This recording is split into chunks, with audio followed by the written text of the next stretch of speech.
ಒಂದು ಕಡೆ ಮಳೆ, ಮತ್ತೊಂದು ಕಡೆ ಆ, ಒಂದು ಸೊಳ್ಳೆಯ ಕಾಟ. ಇವುಗಳ ನಡುವೆ ಕಾರ್ಮಿಕರ ನಿರಂತರವಾದಂಥ ಕೆಲಸ ಎಲ್ಲಾಗಿದೆ ಗೊತ್ತಲ್ಲ ನಿಮಗೆ.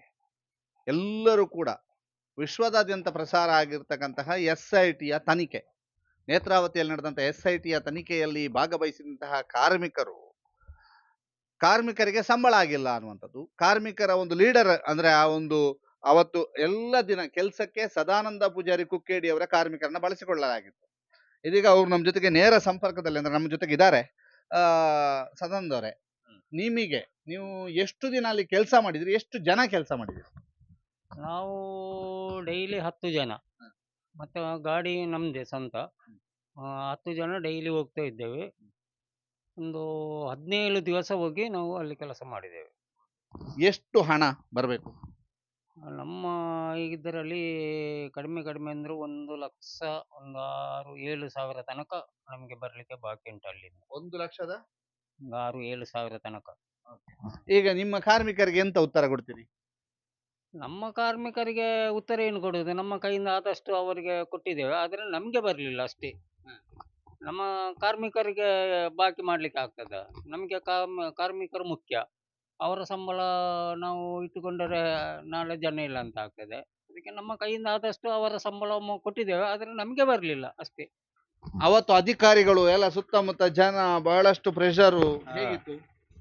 ಅಧಿಕಾರಿಗಳ ಪ್ರೆಷರು ಅಂದ್ರೆ ಅದು ಯಾರಿಗೆ ಹೇಳಿ ಪ್ರಯೋಜನ ಇಲ್ಲ. ಆದ್ರೆ ನಮ್ಮ ಏನುಂಟು ಪ್ರಯತ್ನ, ನಾವು ಅಲ್ಲಿ ಅವರ ಬರುವುದಕ್ಕಿಂತ ಮೊದಲೇ ನಾವು ಹೋಗಿ ಎಲ್ಲ ರೆಡಿ ಮಾಡ್ತಿದ್ದೇವೆ. ಅಂದರೆ ಅವರಿಗೆ ಬರುವಾಗ ಮಳೆ ಇರುವುದರಿಂದ ಅಲ್ಲಿ ತಲ್ಪಾರ ಹಾಕ್ಲಿಕ್ಕೆ, ಕೂತ್ಕೊಳ್ಳಿಕ್ಕೆ ಕುರ್ಚಿ, ನೀರಿನ ವ್ಯವಸ್ಥೆ ಎಲ್ಲ ನಾವು ಮೊದಲೇ ಹೋಗಿ ರೆಡಿ ಮಾಡಬೇಕು. ಅವರು ಬರುವುದು, ತನಿಖೆ ಮಾಡುವುದು ಅಷ್ಟೇ, ಅವರು ಹೋಗುದು ಅಷ್ಟೇ. ಮತ್ತೆ ಕೆಲಸ ಮುಗಿದ ಮೇಲೆ ಮತ್ತೆ ಅದನ್ನೆಲ್ಲ ತಂದು ಮತ್ತೆ ಗಾಡಿಗೆ ಲೋಡ್ ಮಾಡಿ ವಾಪಸ್ ಕೊಂಡೋಗಿ ಗ್ರಾಮ ಪಂಚಾಯತ್ನಲ್ಲಿ ಇಟ್ಟು ಮತ್ತೆ ನಾವು ಬರಲಿಕ್ಕೆ. ಅಂದರೆ ಅವರು ಹೋದ ಮೇಲೂ ನಮಗೆ 1-2 ಗಂಟೆ ಕೆಲಸ ಜಾಸ್ತಿ ಆಗ್ತಾ ಇತ್ತು. ಬರುವಾಗ ರಾತ್ರಿ 9 ಗಂಟೆ 10 ಗಂಟೆ ರಾತ್ರಿ ಆಗಿದ್ದು ಉಂಟು. ಒಮ್ಮೊಮ್ಮೆ ಅಲ್ಲಿ ಇದು ಮಾಡುವಾಗ ಅವರದ್ದು ಸಾಯಂಕಾಲ 6 ಗಂಟೆ ಆದರೆ ಅವರು 6 ಗಂಟೆಯಿಂದ ಅಲ್ಲಿ ಹೊರಟು ಹೋದರೆ ಮತ್ತೆ ನಮಗೆಲ್ಲ ಅದನ್ನು ಪಂಚಾಯತಿಗೆ ಗಾಡಿ ಬರ್ತಿತ್ತು, ಅದರಲ್ಲೆಲ್ಲ ಲೋಡ್ ಮಾಡಿ ಕೊಂಡೋಗಿ ಅವರ ಅಲ್ಲಿ ಇಟ್ಟು ಮತ್ತೆ ನಮಗೆ ಬರಲಿಕ್ಕೆ, ಅಂದರೆ ಕಾಡಿನಲ್ಲಿ ಬಿಟ್ಟು ಹೋಗ್ಲಿಕ್ಕೆ ಆಗಲ್ಲ. ಮತ್ತೆ ಅಲ್ಲಿನ ಪಂಚಾಯತಿಯವರು ತುಂಬ ನಮಗೆ ಸಹಾಯ ಮಾಡಿದ್ದಾರೆ. ಊಟ ತಿಂಡಿ ಬೆಳಿಗ್ಗೆ ಒಂದು ಹೋದ ಕೂಡಲೇ ಒಂದು ಫಲಾಹಾರ ಸಿಗ್ತಿತ್ತು, ಅದು ಒಂದು ತಿಂದು ಉಂಡುಕೊಂಡು ಹೋದರೆ ಮತ್ತೆ ಮಧ್ಯಾಹ್ನದ್ದು ಹೇಳಲಿಕ್ಕೆ ಆಗಲ್ಲ. ಅದು ಬಂದರೆ ಬಂತು, ಇಲ್ಲದಿದ್ರೆ ಇಲ್ಲ. ಇಲ್ಲ. ಆದರೂ ಒಮ್ಮೊಮ್ಮೆ ಬರ್ತಿತ್ತು, ಹತ್ತಿರ ಇರುವಾಗ ಬರ್ತಿತ್ತು. ದೂರದಲ್ಲಿ ಇರುವಾಗ ಕಾಡಿನ ಒಳಗಡೆ ಎಲ್ಲ ತುಂಬ ಹೊತ್ಕೊಂಡು ಹೋಗ್ಲಿಕ್ಕೆ ಎಲ್ಲ ದೂರ ಆಗ್ತದೆ. ಅವರು SIT ಅವರು ಬೇರೆ ಯಾರನ್ನು ಅಲ್ಲಿಗೆ ಒಳಗಡೆ ಬಿಡ್ತಿರ್ಲಿಲ್ಲ. ಹಾಗಾಗಿ ಒಂದೊಂದು ದಿವಸ ಇಲ್ಲದ ದಿನವೂ ಕೂಡ ಉಂಟು. ನಿಮ್ಮದೇ ಗಾಡಿಯಲ್ಲಿ ಕಾರ್ಮಿಕರನ್ನ ಕರ್ಕೊಂಡು ಹೋಗ್ತಾ ನಮ್ಮದೇ ಗಾಡಿಯಲ್ಲಿ ಕರ್ಕೊಂಡು ಹೋಗುವುದು. ಆ ಗಾಡಿ ಬಾಡಿಗೆ ಎಲ್ಲ ಅದು ಕೂಡ ಇದರಲ್ಲೇ ಬಂತು. ಇದರಲ್ಲೇ ಬಂತು ಗಾಡಿ ಬಾಡಿಗೆ ಕೂಡ.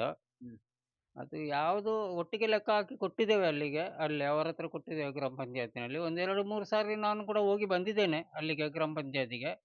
ಅಂದರೆ ನಮಗೆ ಏನಂದ್ರೆ, ನಮ್ಮನ್ನು SIT ಅವರು ಕರೆದಿಲ್ಲ, ನಮಗೆ ಕರೆದಿದ್ದು ಗ್ರಾಮ ಪಂಚಾಯತಿನವರು.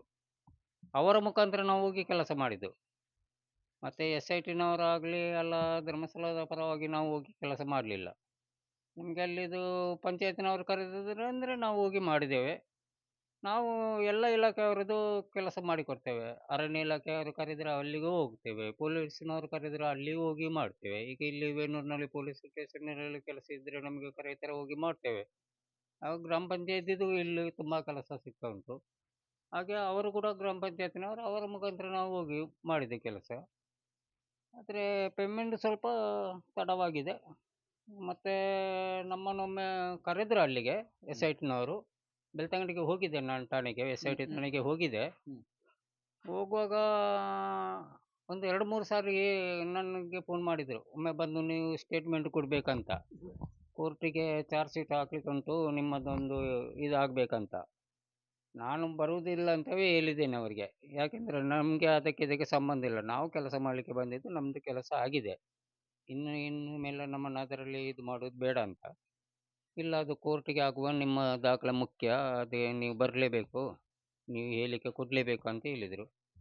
ಅಲ್ಲಿ ಹೋಗುವಾಗ ನಾನು ಅವರ ಹತ್ರ ಕೂಡ ಹೇಳಿದ್ದೇನೆ, ನಮಗೆ ಸಂಬಳ ಬರಲಿಲ್ಲ, ಇನ್ನೂ ದುಡ್ಡು ಸಿಗಲಿಲ್ಲ ಅಂತ ಹೇಳುವಾಗ ಮತ್ತೆ ಅವರು SIT ಅವರು ಹೇಳಿದರು, ಇಲ್ಲ ಅದೊಂದು ಫಂಡ್ ಬರಲಿಕ್ಕೆ ಬಾಕಿ ಉಂಟು, ಅದು ಫಂಡ್ ಬಂದ ಕೂಡಲೇ ನಿಮಗೆ ಹಣ ಕೊಡ್ತೇವೆ ಅಂತ ಹೇಳಿದರು. ಇಷ್ಟರ ತನಕ ಅವರದ್ದು ಏನು ಸುದ್ದಿ ಇಲ್ಲ. ಆಮೇಲೆ ನಾವು ಕೂಡ ಅಲ್ಲಿಗೆ ಹೋಗಲಿಲ್ಲ SIT ಅವರ ಕಡೆಗೆ. ಅಂದರೆ ಅವರ ಕಡೆಗೆ ಹೋಗ್ಲಿಕ್ಕೂ ನಮಗೆ ಗೊತ್ತಿಲ್ಲ, ಯಾಕಂದರೆ ಅವರು ಕರೀದಿಲ್ಲ, ಗ್ರಾಮ ಪಂಚಾಯತಿನವರು ಕರೀದಿದಲ್ವಾ, ಅವ್ರ ಹತ್ರವೇ ನಾವು ಕೇಳಬೇಕಾಗ್ತದೆ. ಮತ್ತು ಹೋಗ್ಲಿಕ್ಕೆ ಟೈಮ್ ಸಿಗಲ್ಲ, ಒಮ್ಮೊಮ್ಮೆ ಫೋನ್ ಮಾಡ್ತಾ ಇರ್ತೇವೆ, ಬಂತಾ ದುಡ್ಡು ಬಂತಾ ಅಂತ ಕೇಳ್ತಾ ಇರ್ತೇವೆ, ಇಲ್ಲ ಇಲ್ಲ ಅಂತ ಹೇಳ್ತಿದ್ದಾರೆ. ಏನಾಯ್ತು ಏನಂತ ನಮಗೂ ಗೊತ್ತಿಲ್ಲ ಕರೆಕ್ಟಾಗಿ. ಈಗ ನಿಮಗೆ ಕಾಸು ಬಂದಿಲ್ಲ, ಮನೆಯಲ್ಲಿ ಎಂತ ಹೇಳ್ತಿದ್ದಾರೆ? ಹಾಂ, ನಿಮ್ಮ ಮನೆಯಲ್ಲಿ ಮನೆಯಲ್ಲಿ ಏನು ನಮ್ಮ ಇದರಲ್ಲಿ ಮನೆಯವರು ಯಾರು ಇದು ಮೂಗು ತೋರಿಸಲ್ಲ. ನಾವೇನು ಇಲ್ಲ, ಅದೇನಿಲ್ಲ. ನಾವು ದುಡಿದು ನಾವು ತಂದು ಮನೆಗೆ ಹಾಕೋದು. ಅಂದರೆ ಸ್ವಲ್ಪ ನೆಮ್ಮದಿಯಲ್ಲಿದ್ದೇವೆ ಮನೆಯಲ್ಲಿ, ಏನು ತೊಂದರೆ ಇಲ್ಲ. ದೇವರದಿಂದ ಏನು ತೊಂದರೆ ಇಲ್ಲ. ನಮಗೆ ಕೆಲಸ ಬೇಕಾದಷ್ಟು ಉಂಟು, ಆದರೆ ಅದೊಂದು ಮಾನವೀಯತೆಯಿಂದ ಆ ಟೈಮಿಗೆ ನಾವು ಹೋಗಿ ಮಾಡಿದ್ದು. ಅದೇ ಇಷ್ಟು ಮಾಡಿ ಈಗ ಸಂಬಳ ಇಲ್ಲದಾಗಿದೆ. ಇಲ್ಲ, ಅದೇ ಅದೇ ಒಂದು ಪ್ರಾಬ್ಲಮ್ ಆಗಿದೆ. ಏನ್ ಹೇಳ್ತೀರಿ ಅಧಿಕಾರಿಗಳಿಗೆ? ಅಧಿಕಾರಿನವರಿಗೆ ನಾವು ಏನು ಹೇಳಲಿಕ್ಕೆ ಆಗ್ತದೆ, ಅಧಿಕಾರಿಯವರೇ, ನಾವು ಏನು ಹೇಳುವುದಾದ್ರು ಪಂಚಾಯತ್ನವ್ರಿಗೆ ಹೇಳ್ಬೇಕಾಗ್ತದೆ. ಎಂತ ಹೇಳ್ತೀರಿ? ಅದು ಆದಷ್ಟು ಬೇಗ ನಮ್ಮೊಂದು ಇದೊಂದು ಸಂಬಳ ಕೊಟ್ಟುಬಿಡಿ, ನಮ್ಮ ಬರುವ ದುಡ್ಡು ನಮಗೆ ಕೊಟ್ಟುಬಿಡಿ ಅಂತ ನಾವು ಅಷ್ಟೇ ಅವರಿಗೆ ಮನವಿ ಮಾಡೋದು. 1 ವರ್ಷ ಆಗ್ತಾ ಬಂತು. 1 ವರ್ಷ ಆಗ್ತಾ ಬಂತು. ಆದರೆ ಅವರಿಗೆ ಬರಲಿಲ್ಲ ಅಂತ ಹೇಳುವಾಗ ನಾವು ಕೂಡ ಹೆಚ್ಚು ಒತ್ತಡ ಅವರಿಗೆ ಇದು ಮಾಡಲಿಕ್ಕೆ ಆಗೋದಿಲ್ಲ. ಅವರಿಗೆ ಬರಲಿಲ್ಲ ಅಂತ ಹೇಳಿದರೆ ಅದು ಅವರು ಬಂದು ಇಲ್ಲ ಅಂತ ಹೇಳುವವರಲ್ಲ, ಅದು ನಮಗೆ ಗೊತ್ತು. ದುಡ್ಡು ಬಂದರೆ ನಮ್ಮದು ದುಡ್ಡು ಪೇಮೆಂಟ್ ಮಾಡ್ತಾರೆ ಅಂತ ನಮಗೆ ಧೈರ್ಯ ಉಂಟು. ಅಲ್ಲಿ ಪಂಚಾಯತಿಗೆ ಬಂದು ಇಲ್ಲ ಅಂತ ಹೇಳುವಂಥ ಜನರು ಅಲ್ಲೇ ಅಲ್ಲ ಅಲ್ಲಿ. ಅದೇ ನಾವು ಅಷ್ಟು ದಿನ ನೋಡಿದ್ದೇವೆ, ಅಂಥ ಜನಗಳಲ್ಲ ಪಂಚಾಯತಿನಲ್ಲಿ. ಇಲ್ಲದ್ರೆ ಇಲ್ಲ ಅಂತಲೇ ಹೇಳ್ಬೇಕಲ್ಲ ಅವರು. ಬಂದರೆ ಅವರಿಗೆ ಬಂದು ನಮಗೆ ಇಲ್ಲ ಅಂತ ಹೇಳಿದರೆ ಒಂಥರ ಬೇಸರ ಅಂತ, ಹಾಗೇನಿಲ್ಲ. ಅದು ನಮ್ಗೆ ನೋಡುವಷ್ಟಿಗೆ ಅದೇನು ಕಾಣಲ್ಲ. ಮತ್ತು ನಮ್ಮ ಪಂಚಾಯತಿನಲ್ಲಿ ನಮಗೆ ತುಂಬ ಈ ಹೆಲ್ಪ್ ಮಾಡಿದ್ದಾರೆ ಅಂತ ನಾವು ಕೂಡ ಸ್ವಲ್ಪ ಆದಷ್ಟು ಸಮಾಧಾನದಿಂದ ಎತ್ತಿಲ್ಲದ್ರೆ ನಾಳೆ ಬರ್ಬೋದು ಅಂತ ಕಾಯ್ತಾ ಇರ್ತೇವೆ. ಅದು ಕೂಡ ನೋಡಿ, ಈಗ ನಾವಲ್ಲಿ ಕಾರ್ಮಿಕರು ಹೋಗಿದ್ದೇವಲ್ವಾ, ನಾವು ಕಾರ್ಮಿಕರು ಹೋಗಿದ ಮೇಲೆ ಅಲ್ಲಿ SIT ತನಿಖೆ ಆಗಬೇಕು. ಕಾರ್ಮಿಕರು ಇಲ್ಲ ಅಂದರೆ ತನಿಖೆ ಇಲ್ಲ. ಈಗ ಅಲ್ಲಿ ಮೇನ್ SIT ಅವರು ಇದ್ದರೂ ಕೂಡ AC ತಹಸೀಲ್ದಾರ್ ಮುಖ್ಯ. AC ತಹಸೀಲ್ದಾರ್ ಇದ್ದರೂ ಕೂಡ ಕಾರ್ಮಿಕರಿಲ್ಲದೆ ತನಿಖೆ ಆಗೋದಿಲ್ಲ ಅಲ್ಲಿ. ಹೌದು. ಅಂದರೆ ಉತ್ಖನನ ಮಾಡಲಿಕ್ಕೆ JCBನಲ್ಲಿ ಆಗಲ್ಲ. ಗುಂಡಿ ಮುಚ್ಚಬಹುದು JCBನಲ್ಲಿ, ಆದರೆ ಗುಂಡಿ ತೆಗೆಯಲಿಕ್ಕೆ ಕಾರ್ಮಿಕರೇ ಬೇಕು. ಕಾರ್ಮಿಕರು ಅಲ್ಲಿ ಇಲ್ಲದಿದ್ದರೆ ಆವತ್ತು ಕೆಲಸ ಇಲ್ಲ. ಎಷ್ಟು ಅಧಿಕಾರಿ ಬಂದರೂ ವಾಪಸ್ ಹೋಗಲೇಬೇಕು ಕಾರ್ಮಿಕರು ಇಲ್ಲದಿದ್ದರೆ.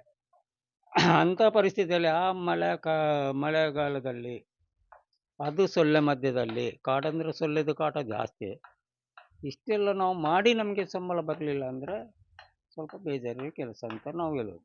ಇದು ಸದಾನಂದ ಪೂಜಾರಿಯವರ ಮಾತು. ಅಂದ್ರೆ ನಮ್ಮನ್ನ ಕರೆದಿದ್ದು ಪಂಚಾಯತಿಯವರು ಬಹಳ ಮಾನವೀಯತೆಯಿಂದ ವರ್ತಿಸಿದ್ದಾರೆ. ನಮಗೆ ಒಂದಷ್ಟು ತಿಂಡಿ ಅಥವಾ ಊಟದ ವ್ಯವಸ್ಥೆಗಳನ್ನ ಕಲ್ಪಿಸಿದ್ದಾರೆ. ಜೊತೆಗೆ ಅವರ ಒಂದು ನಡವಳಿಕೆ, ಇವುಗಳಿಂದಾಗಿ ನಾವು ಸ್ವಲ್ಪ ತಾಳ್ಮೆಯಿಂದ ಇದ್ದೇವೆ. ಬಹಳಷ್ಟು ಬಾರಿ ಕೇಳಿದ್ದೇವೆ. ಹೀಗೆ ಅವರು ಕಾರ್ಮಿಕನಾಗಿ ಹೋಗಿದ್ದಕ್ಕೆ ಒಂದಷ್ಟು ಸಹಿಗಳು ಬೇಕು, ನೀವು ಅಲ್ಲಿ ಚಾರ್ಜ್ ಶೀಟ್ ಆಗುವಾಗ ನೀವು ಸಾಕ್ಷಿ ಆಗಬೇಕು ಅನ್ನುವಂಥದ್ದನ್ನೆಲ್ಲ ಹೇಳಿದ್ರಂತೆ. ಅದಕ್ಕೂ ಹೋಗಿದ್ದಾರೆ. ಅಲ್ಲಿಯೂ ಅವ್ರ ಹತ್ರ ಕೇಳಿದ್ದಾರೆ. ಅವ್ರು ಹೇಳ್ತಿದಾರಂತೆ, ಫಂಡ್ ಬಂದ್ರೆ ಕೊಡ್ತೇವೆ, ಒಂದು ಫಂಡ್ ಬರ್ಲಿಕ್ಕೆ ಉಂಟು ಕೊಡ್ತೇವೆ ಅಂತ. ಯಾವಾಗ ಅನ್ನುವಂಥ ಕ್ವಶನ್ ಮಾರ್ಕ್ ನಲ್ಲಿ ಸದಾನಂದ ಪೂಜಾರಿ ಅವರು ಇದ್ದಾರೆ. 1,06,000 ಹಣ ಬರಬೇಕಾಗಿದೆ. SIT ತನಿಖೆ, ಬಹಳ ಸಂಚಲನ ಉಂಟು ಮಾಡಿದಂತ SIT ತನಿಖೆ ಆಗಿ ಅವತ್ತು ನಿರಂತರವಾಗಿ ಸಮಯವನ್ನು ಲೆಕ್ಕಿಸದೆ ದುಡಿದಂತಹ ಕಾರ್ಮಿಕರು ಇವತ್ತು ಆ ದಿನ ದುಡಿದಂತ ಸಂಬಳಕ್ಕಾಗಿ ಕಾಯುವಂತ ಪರಿಸ್ಥಿತಿ ನಿರ್ಮಾಣ ಆಗಿದೆ. ರಾಜ್ಯ ಸರ್ಕಾರ, ರಾಜ್ಯದ ಗೃಹ ಮಂತ್ರಿಗಳು ಆದಷ್ಟು ಬೇಗ ಇತ್ತ ಕಡೆ ಗಮನ ಹರಿಸಬೇಕು ಅಂತ ಈ ಮೂಲಕ ಕೇಳ್ಕೊತೀವಿ. ನಿಶಾನ್ ಬಂಗೇರ ಜೊತೆಗೆ ದಾಮೋದರ ದೊಂಡಲೆ, ಸುದ್ದಿ ನ್ಯೂಸ್, ಕುಕ್ಕೇರಿ.